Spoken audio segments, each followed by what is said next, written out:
Hello and welcome to the Square Developer Podcast. I'm your host, Richard, head of Devrel here at Square. And today I'm joined by David and Arielle from Blue Rocket. Thank you so much for being here. Can you go ahead and just give us a quick little intro and tell us about Blue Rocket?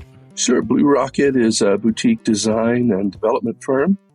And we kind of cut our teeth on restaurant apps very early in the history of the iPhone. We were the ones that put together Chipotle's first mobile app. And today we're still loving restaurants, but we're also spreading out into a lot of AI applications, especially where AI meets the phone. Very cool. And what is it that each of you do here at Blue Rocket? Just to set the context for any of our listeners here, so we can be sure who's who and who does what. So my name's Arielle. I do a little bit of everything. My technical title is VP of Client Development. But in any given week, that might look like working with our development team, working with clients, coding if I'm lucky, and then some design work as well. And I'm the CEO at Blue Rocket, and haven't always been, but my partner retired a couple years ago, and so I stepped up from CTO to CEO. But I still code on a weekly basis, though not a daily basis, because there's lots of admin and overhead to worry about as well. I feel like you're describing a little bit of my life. So the majority of your expertise within Blue Rocket is these mobile apps. How is that your approach to mobile app development sort of evolved over time? Or is you came in with a certain level of expertise, or I'd love to know a little bit more of how you approach those things. Well, historically, we were very iPhone centric. Mm-hmm. We've done Android apps along the way, but we've always kind of been more likely to be involved in an iPhone first sort of situation where everything was sort of vetted and figured out on the iPhone, and then an Android app was created later. Recently, we tried in 2016, I think it was, we tried out React Native. And it was just changing so fast that we just couldn't, It was just too unstable for us to do production apps on. But we tried again recently, and we really enjoyed it. It's been a good experience, I think. And so we're actually developing for both Android and iOS at the same time with that. Excellent. I think you're describing exactly what my feeling has been with React Native for a very long time. It's this very strong love-hate relationship where I love it because I'm mainly a web developer. I know how to build stuff in React. So I felt I suddenly feel powerful. I can make web app, or I can make mobile apps. Right. But every time I would come back to an app after 3-6 months, I'm mostly going to be shocked by my own code. And be who wrote this? But yeah. I would also get endlessly frustrated of I'm going to go upgrade my dependencies, and oh my gosh, I can't get anything to build, and actually Xcode's on a different version. It was always a nightmare. So I'm glad to see that there's a little bit more stability here. It feels a little bit more reliable. Have you found that most of this expansion with React Native, do you still do native Android development, or is it still kind of iOS is the deeper expertise, and then React Native enables this cross-platform code reuse? We still do Android native development as well. Mm-hmm. For instance, we're doing some SDK work for a client right now. That's all it's Java. It's not Kotlin, but it's all Java. Very cool. And so part of the reason that we wanted to have you on here and chat a little bit is that you've recently, for one of your clients, actually started exploring building within Square's ecosystem. I'd love for you to tell a little bit more about what brought you into adopting Square, and how's it going? So we were approached by at the time prospective client last year, and given what they were out to accomplish, we evaluated a few different vendors. Square was one of them, and for the functionality that we were looking to build, Square had everything that we needed. When we looked at your guys' documentation, looked at the different APIs that you had. So I think that was part of why, from a technical perspective, we recommended going with Square. And then for our client, they had a previous relationship with Square for some other of their businesses. And so they were also leaning that direction. So it worked out really well. Awesome. And what was it that sort of stood out for you and sort of meeting the needs of like what it is that you were looking for a platform. Because I mean, like, I'm going to be honest, we know there's a lot of platforms out there, so what is it that sort of like stood out and like sort of meeting it? Was it like something within our product sets, or like, I'd love to know more about what really met the client's needs.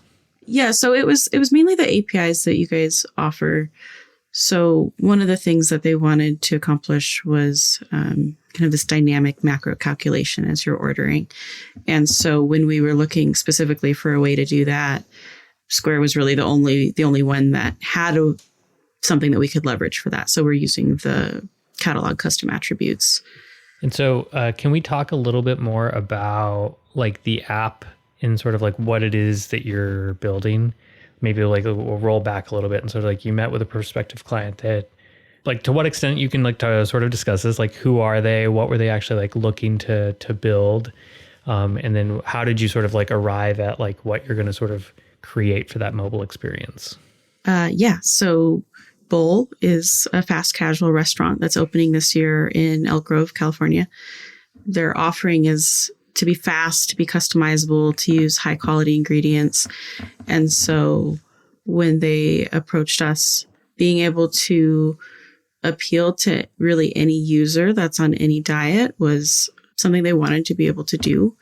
And so the app that we're building supports mobile ordering, of course, supports loyalty, their rewards. So one of the features that they wanted to support was group ordering, so that a group of people working in an office could just submit one order, make it really simple.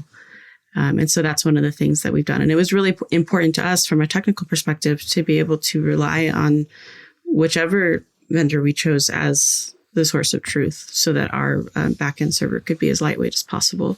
Very cool. I feel like you're describing like something that's like a dream of my own. I have been like really into like macro dieting for a while. I won't go on like a whole tirade around that, but because I'm sure nobody actually wants to hear that. This isn't like some sort of fitness podcast, but you had previously sort of mentioned Chipotle, and like they're one that like I've seen have like a form of a calculator. I'm not going to pretend like this may be the one that you built for them, but like I know they had like a similar sort of thing of like breaking down calories like as you add certain things in. But I think the gap that I've seen in most things is like I actually want to know like how much protein, how much fat, how much carbs are in this, because I'm basically marrying myself to like I can only have this much. I love budgeting. That's probably why I work at Square. I love finance. I love numbers. I'll budget my own food. So it's really cool to like be able to leverage something like custom attributes within catalog. I've been dying to get people to use the custom attributes in this way for this exact reason. I can't tell you the number of developers that I have come in and like kind of like stuff into like different places on the object or put it in somewhere else, or they might just be tracking it on their own somewhere. So it's really great to sort of hear that like you can actually like sort of leverage this directly on the catalog and have that kind of nutritional breakdown. Yeah, it's been pretty awesome because we're using it for things like macro values on modifiers and on items, but we're also able to utilize it for flags on those same items for that tell the app how it should render something. And so that's been something we didn't necessarily expect to be able to do from the beginning, but it's been really useful. So one of the things I'm curious about with the app that you're building, because I think I'm kind of like trying to draw from memory when we sort of talked before the podcast we're recording here, is that there's both a client facing, like a customer facing experience, like mobile app that they would sort of have on their phone. But there's also like an in-store experience that you guys are also building for them. Yeah. So we're building the consumer app, which will be on iOS and Android. And then we're also building a kiosk app for them. So that will allow people to just come in and order without needing to log in. And if they want to, they can and get their loyalty points. But one of the things I was like kind of curious about to like kind of a little bit change directions or kind of like roll back a little bit.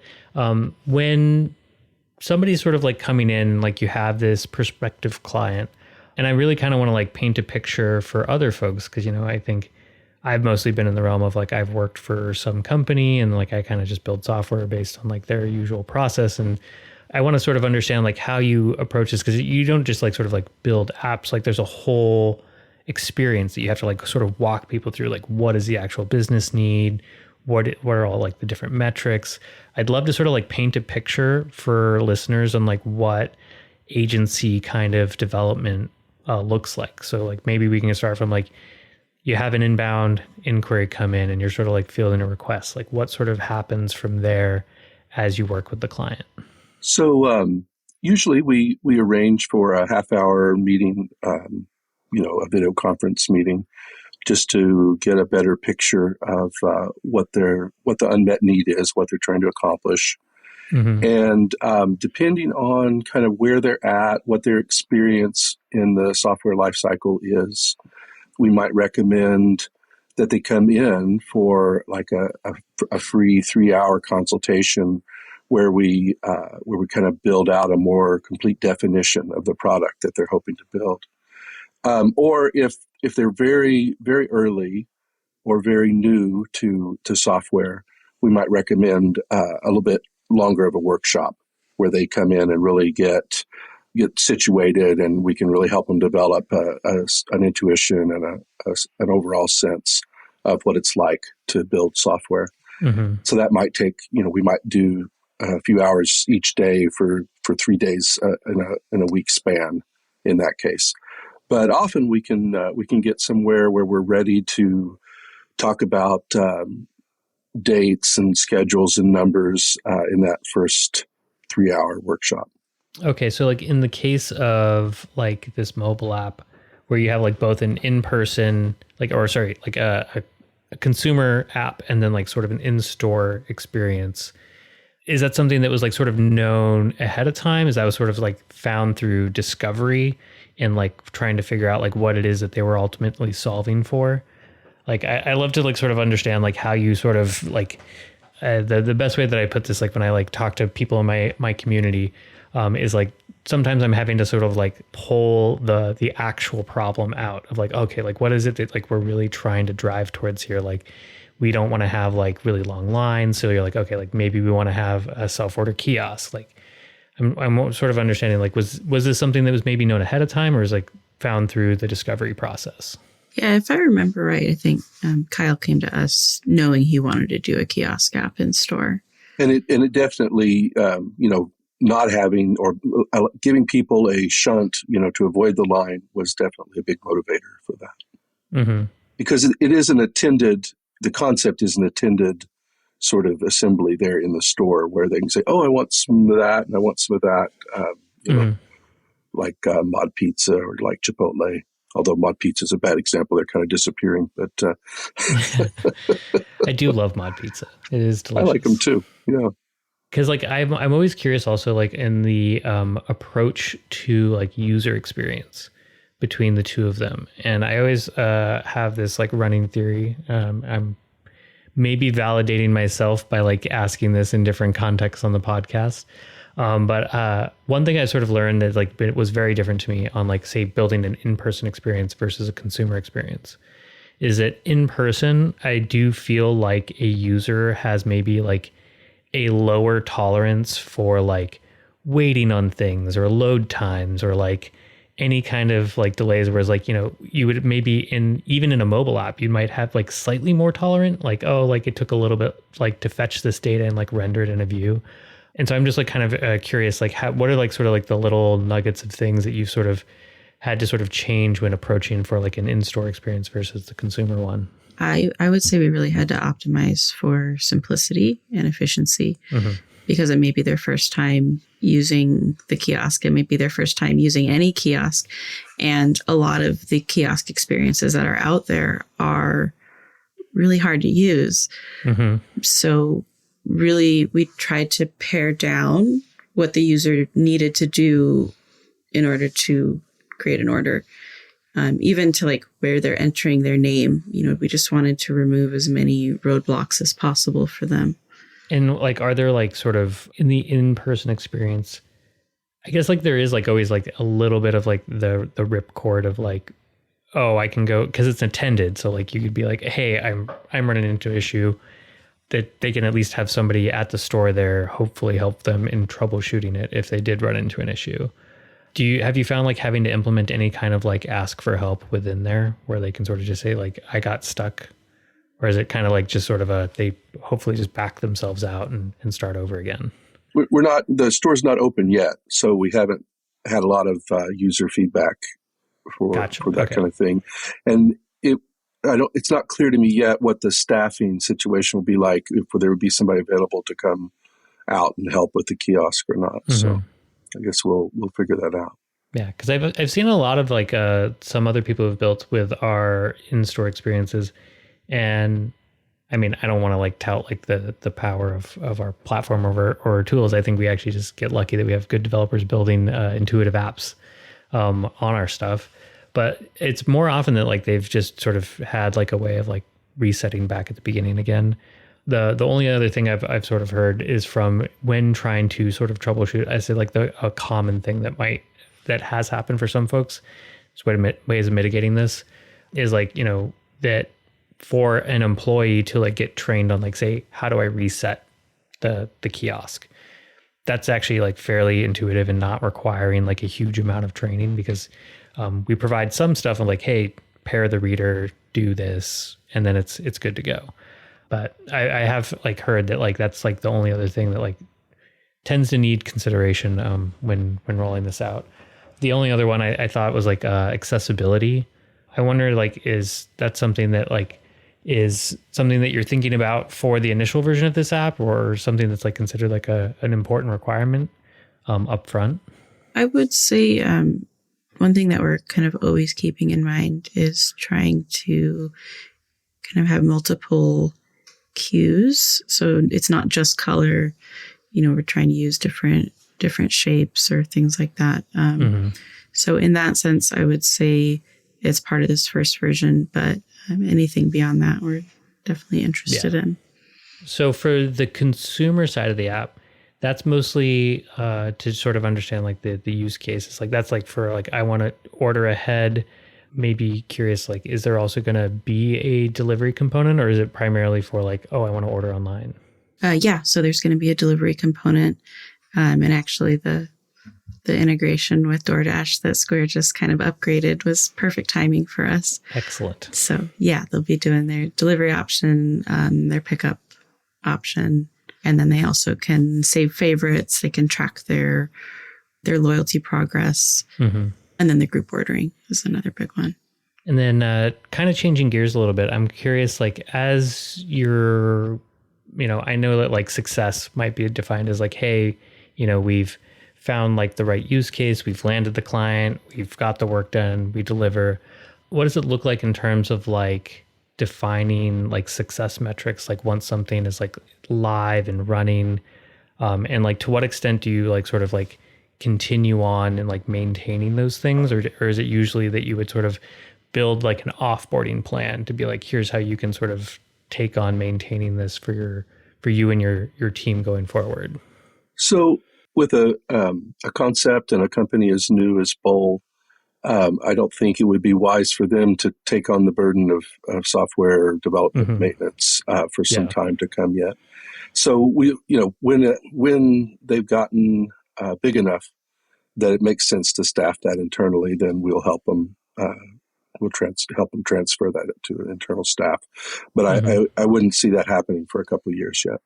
And so like, do you usually sort of, well, I'm sure it probably works both ways, but do you have like a preferred hosting platforms that you sort of generally like build your stuff on, or is it usually just like more determined by the client? I'm sure that some might be more opinionated. Some might be like, yeah, we don't really care as long as the back end works. Yeah, usually we're the ones that are recommending a fairly strong recommendation because we've got, you know, our own routines and reflexes, you know, set up to work with certain platforms. Historically, we've been very likely to deploy on Heroku, but more and more AWS is sort of our default. So in this case, we're using AWS Lambdas and Gateway and probably a couple other things. Now, one thing I do want to touch on since you mentioned it, and it's like the fun hot topic and a new personal interest of my own, is working on AI, incorporating AI. I'm just curious, like, how much is it like sort of incorporating or building this for client projects? How much are you actually incorporating it into your own development flows or creative process? Well, if they took away ChatGPT tomorrow, we'd be helpless. I feel you there. And we're shifting more and more to Claude for actual coding, for generating code, but ChatGPT for more general questions. And we use it every day, all day. It makes things possible that before we would have had to, build expertise over several months to tackle. We've got one client that we're doing really intricate camera work on the iPhone, and that's fairly rarefied, that expertise. But the AI is just helping us just tackle it and not have to be scared. Awesome. Yeah, we found it to be really powerful, and as long as you can architect your prompts in a way to get what you need, and then I think David kind of alluded to it earlier, but we found that like ChatGPT has been great for kind of more general questions. But sometimes when we run into, troubleshooting, it can get a little stuck in a loop. And so then Claude has been really useful for that. Yeah. I think like one tip that I've heard that, and I'm actually starting to like subscribe to it, is that at least when it comes to like coding, that it can be very helpful in sort of like building out like certain pieces, features, functions, that kind of thing. But I have found that like when you start wrestling with it around debugging, I've had like so much headache, and that's when I've kind of found like, oh, having my software engineering background has been very helpful in these instances of like, oh, if I just go fix the bug and then like let it keep going, we're going to go 10 times faster. If I try to sit here and be like, hey, can you go ahead and fix this bug? It's just going to keep introducing new ones and new ones and new ones and new ones. And you're just like, okay, this is taking more time than if I just wrote the function myself. You definitely have to wrangle it. Yeah. And we found that the more rare the bug is, the less useful really any AI has been. I'm also curious, like for an agency, has it helped in sort of like tackling like areas where maybe previously you've been like, oh, it would take us too long to sort of like ramp up in this particular area, but at least I'm just curious, like you use it as a tool to sort of see like, hey, can we maybe figure out like these like what we would think are like hard unknowns to get enough to say yes to like a certain type of project? I'm just curious, like how has it sort of like unlocked your sort of view of approaching certain types of projects? Well, I wouldn't say that it's made more projects accessible to us exactly. So with existing customers where we already sort of have the right to work on certain problems, then we're able to expand how much of that problem we can tackle, maybe replacing some libraries we've relied on before. But for new customers, it's not enough to give us, bragging rights to say, oh yeah, we can do that, because we haven't done it yet. We just know that we have good tools to tackle it if it becomes necessary. I have found like it's like from a Devrel side of things and just like sort of exploring things, at least for like when I'm reviewing like code in a language that I'm like maybe less familiar with. I've even found it like helpful to be like, hey, can like you convert this into like TypeScript, or like explain how this function is working to as if I was a TypeScript developer. And it's like suddenly like, oh, okay, like I see how these different ways that like you say Rust is working. It's one that it's like a language that I would love to like learn, but don't have the patience for. Or I mean, I probably should have the time, but I definitely realize I don't have the patience for it. So I've definitely found it like very useful for like exploring like these other areas where I would feel like absolutely no confidence, to at least be like, well, I'll at least try and see like what I can come up with.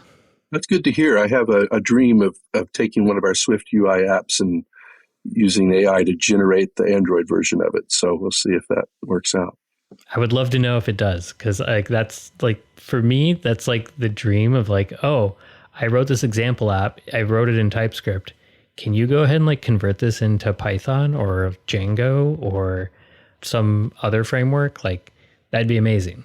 And so it would be really, really helpful. I'm hoping it's the perfect excuse to spin up Cursor AI because I haven't used that yet. And I understand it has a wider context across the project than just a single file. Man, I mean, I know I'm not supposed to probably be like going over here, but I don't really care that plugging other tools, but I've definitely tried that one out and it has been extremely useful. The other one I would recommend that you try out, and this is a shameless plug, is that we actually have an AI coding agent that's open source called Goose. And it's like it has a CLI and a desktop component. Highly recommend that you try those out. I think all you have to do is you just like give it an API key for your LLM of choice, and it works pretty well. Like you can just sort of say like, hey, I want to like go do this thing, and like it will actually do what they call like agentic behavior, where it like will create files, edit files. You can like enable all different types of things. I do hope to like get more people even like coming to build on Square to be leveraging that for like even just hammering out your initial proof of concept. I mean, that's the one thing that I found it like very useful for like for AI in general, like especially for like using these agent behaviors. It's not necessarily my default, but like sometimes if I have like a more complex idea that I want to convey to someone, like maybe it involves like having like a small web app or a small website that would sort of like put everything in a way that would better describe what it is that I'm trying to talk about. It has been really useful for saying like getting 80-90% of the way there, where it would probably take me a couple hours to like create like a slide deck that would sort of describe this whole thing. And so that part I've actually found to be really handy, just in like a way of like using it as a way of expressing a complex thought. Yeah, I would agree. I think that being able to take an idea or even a design and turn it into not just an interactive prototype, which like you could do with Figma, but to turn it into like a working POC in a very short period of time, I think that's going to affect our industry hugely in the next few months. And so one thing I do want to bring this back to Square just for like kind of coming up towards the end of this. And in your experience of sort of building with Square for, you know, these initial like, you know, consumer app in-person experiences, I'd love to know like, and this, you know, be honest with us. What's the good? What's the bad? I'd love to know a little bit more about like the overall experience of like, you know, did it make a lot of sense in the beginning and then you kind of got like a little, you stubbed your toe in places? Like, I'd love to learn a little bit about, you know, your overall experience with Square and our platform. Yeah, I would say overall, we've really appreciated the documentation and the API Explorer. That's been huge. And I've been leveraging your guys' Postman collection a lot more in the last month or so. Nice. I think one area that's been more difficult is with using the SDKs, particularly because we are on React Native and we're using Expo. And so there wasn't really out of the box support for that. So it was a little bit of a learning curve to get them working, but we got there. Don't worry. I'm taking like very, very meticulous notes here to like go remind somebody, like you spoke to something that's very close to me. Like I've been wanting them to like have this Expo support. I can say that I've been told that this should be working for mobile payments SDK, should be working with Expo. I'm going to put like a little asterisk in this for the listeners because I've yet to test this personally. So I have a hard time saying like, yes, this totally works with Expo. But it has been told to me from the people who worked on the React Native plugin for mobile payments SDK that it should be working with Expo. I want to say that because like there's a little bit of caveats when somebody on my team was building our tutorial for React Native, which I am preempting, but by the time this comes out, that video will probably be published and you can all watch it and like learn how to use mobile payments SDK with React Native. And then we hope to follow on with another video on like how to make this actually work with Expo specifically, because Expo has been like a dream come true when it comes to like making your app and your development process so seamless. Yeah, couldn't agree more. And so I'm sorry for like jumping straight in there. I don't know if there was anything else that you wanted to touch on in terms of overall experience. It's just you said Expo and I got super excited. Yeah. Yeah. No, I think those were the main points for us. Well, I see that we have come up to our time here. And so I want to thank you both for coming on to the podcast. Big thanks to David, Arielle, and all of Blue Rocket, really. And I would love to, if there's anything that, where can folks go to learn more if they wanted to, say, talk to you about their own mobile app or their own project, where can they find you at? You can find us at www.bluerocket.us. Awesome. Yeah. And if you've got a project with Square, we'd love to hear about it. Reach out to us on Discord or X at SquareDev.